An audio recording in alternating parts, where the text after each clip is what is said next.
Hi friends, আজ আমি তোমাদের কাছে সম্পূর্ণ অন্য একটা গল্প বলতে এসেছি। আমার ছোটবেলা থেকে খুব স্বপ্ন ছিল নাচ শেখার, কিন্তু পরিবেশ পরিস্থিতির কারণে সেটা হয়ে ওঠেনি। যখন ছোটবেলার বন্ধুদেরকে দেখতাম তারা ডান্স করছে, আমার খুব ইচ্ছে হতো ওদের মতো যদি আমিও পারতাম ডান্স করতে।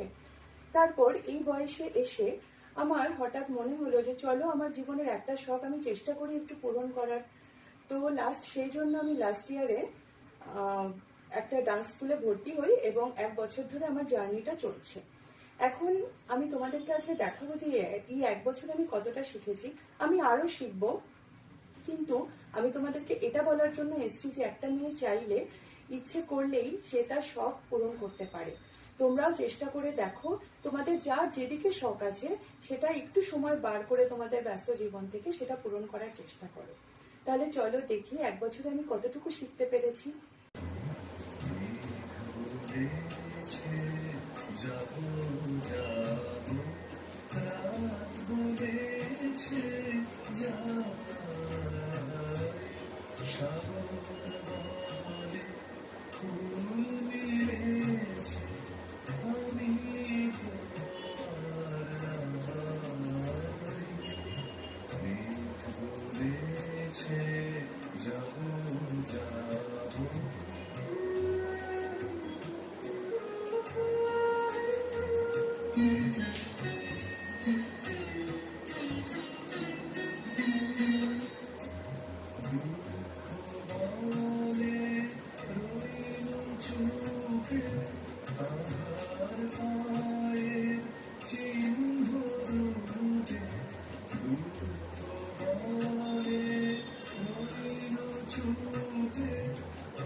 জীবন